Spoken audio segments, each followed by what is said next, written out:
Welcome to SATV News. This is Shabala Alam with our headlines. Prime Minister reiterates her calls to focus more on savings and show austerity amid the wake of global economic crisis. State visit of Brunei Sultan to Bangladesh has been scheduled for October 15 to 17, said Foreign Minister. EC has no objection if Home Ministry Security Service Division issues NIDs. EC's responsibility is to hold elections at CC. Prime Minister Sheikh Hasina reiterated her call to the countrymen to focus more on savings and show austerity in all stages amid the wake of global economic crisis. She made her call while speaking at a meeting of the Executive Committee of the National Economic Council (ECNEC) in the capital's NEC conference room today. The Prime Minister said that to keep the food supply chain smooth, the government should provide policy support as well as monitor the storage and transportation of food products so that no issues like hoarding arise. Sheikh Hasina also directed relevant authorities to not approve any non-essential development projects at the time. Mentioning the ongoing power crisis amid inflation fears and fuel shortages, the Prime Minister urged countrymen to become more frugal in using electricity. Meanwhile, Agricultural Minister Dr. Mohammad Abdul Razak said there is no chance of famine right now as the government has sufficient stock of rice. He made the comment during a press briefing at the Agricultural Ministry at the Secretariat in Dhaka today. The minister said that the government has 15 lakhs tons of rice in stock, which is enough for the period. He also informed that 44 individuals and organizations won Bangabandhu Jatiyo Krishi Awards 2018 and 2019 for their contribution to the agricultural sector. The minister added veterinary surgeon of the Department of Livestock of Bogura, Dr. Muhammad Raihan, Upazila Agricultural Officer Shafiqul Islam, and a farmer of Pabna, Amirul Islam, have won gold medals. Foreign Minister Dr. A.K. Abdul Momen said the state visit of Brunei Sultan will take place to Bangladesh has been scheduled for October 15 to 17. Briefing the media at the Ministry of Foreign Affairs today, Abdul Momen said that the visit was originally scheduled for October 14 to 16. President Abdul Hamid will receive the Brunei Sultan at Hadrat Shah Jalal International Airport. Responding to a question on energy cooperation with Brunei, Momen said Bangladesh is having discussions in this area and exploring all available options. Memorandum of Understanding (MOUs) on introducing flights between Bangladesh and Brunei are among the bilateral documents to be signed. A second MOU will be a recruitment of manpower from Bangladesh.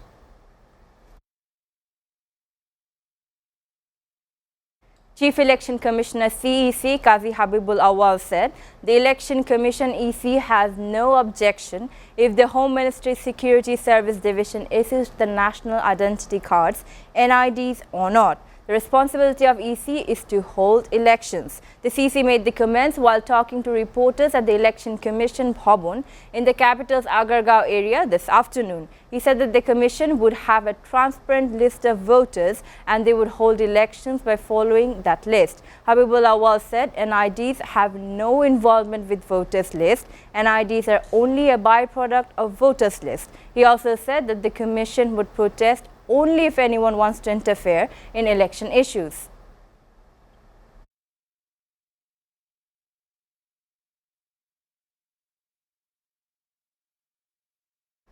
Education Minister Dipu Moni said that it might take up to 10 years to see the real benefits of the new curriculum. She made the comment while speaking at a Dhaka event on a study entitled Exploring Attitude Towards Gender Norms Among the Youth Population in Bangladesh, organized by BRAC on the occasion of Girls' Child's Day today. The minister also said the new curriculum can be implemented properly if little changes started over the next 5 years. Dipu Moni expected a big shift in the education system once the new curriculum from next year. Regarding the rights of the girls' children, she urged everyone to work together.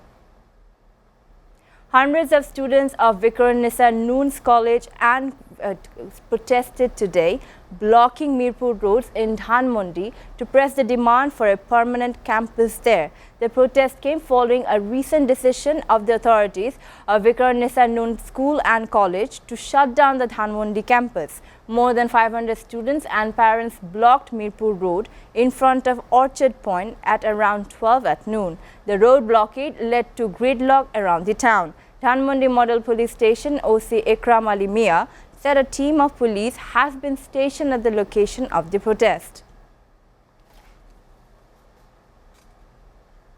The health authorities launched the COVID-19 vaccination campaign for children aged 5 to 11 at district and Upazila levels across the country. The inoculation program started at 9 in the morning today. The nationwide campaign will continue for the next 12 days. A specially formulated Pfizer vaccine for children between the age of 5 and 11 is being administered. The government has set to target to vaccinate 21.5 million children across the country. Earlier on August 11, Bangladesh started administering COVID-19 jabs to children aged between 5 to 11 years on an experimental basis. The trial run was conducted in 186 centers of 12 city corporations, including the capital in Bangladesh.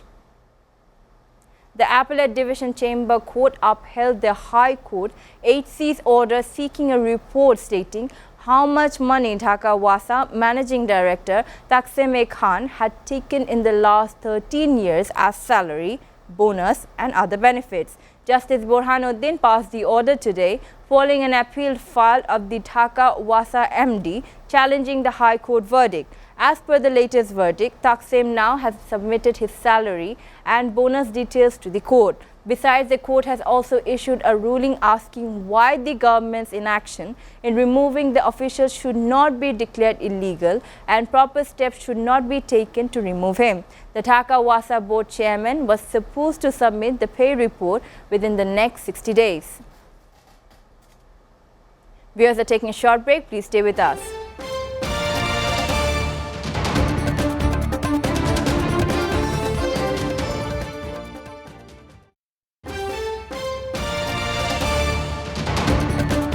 Welcome back. You're watching SATV News.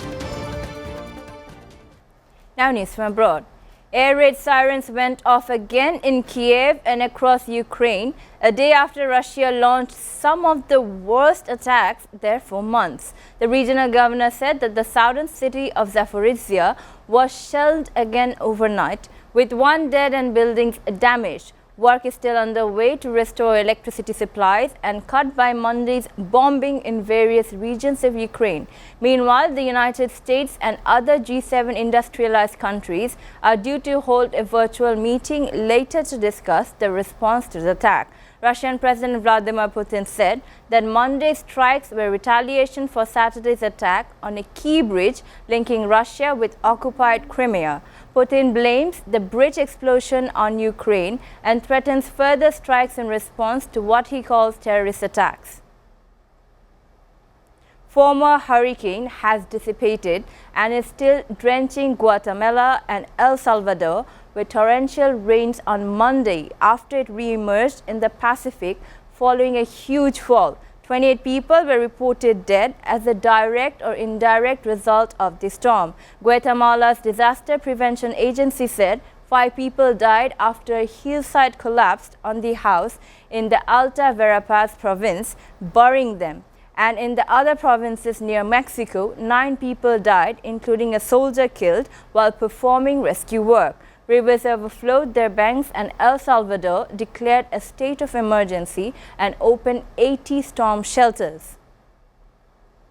The Bank of England warned of a risk to the UK's financial stability as it steps in again to buy more government debt and stabilize markets. The Bank of England's immediate intervention was designed to calm markets, but there is a longer-term picture. Separately, it is still expected to raise interest rate, and that likelihood means fixed-rate mortgages have been getting more expensive. Bonds, also known as gilts, allow the government to raise money to pay for spending by borrowing more from investors. The bank launched an emergency plan to buy them after the Chancellor's mini-budget in late September because investors were selling them off. The government's plan to fund tax cuts with large borrowing spooked markets, with the pounds plunging. Japan reopened its door to tourists today after 2.5 years of tough COVID-19 restrictions, with officials hoping an influx of travelers enticed by a weak yen will follow the economy boost. By mid-morning, tourists from Israel, France and Britain have already pouring in. From today, visa-free entry resumed from travelers from 68 countries and territories. Japan also lifted a cap on the number of arrivals and ended the package tour requirements. Tourists must still present entire proof of vaccination or a negative coronavirus test taken 3 days before departure. Japan slammed its border shut early in the pandemic, at one point even barring foreign residents from returning, and only recently began cautiously reopening.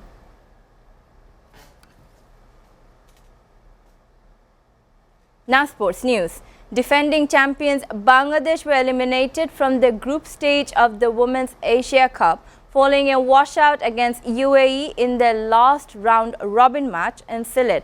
Bangladesh, who beat India in the final of the last edition 4 years ago, finished 5th on the table with 5 points from 6 matches after sharing a point each with UAE in the abandoned match today. A win against UAE would have ensured Bangladesh a last 4 spot given the superior net run rate over Thailand, but rain enforced a complete washout without a ball bowled. Thailand, who have 6 points from 6 matches, go into the semi-finals alongside 6-time champions India as well as Pakistan and Sri Lanka.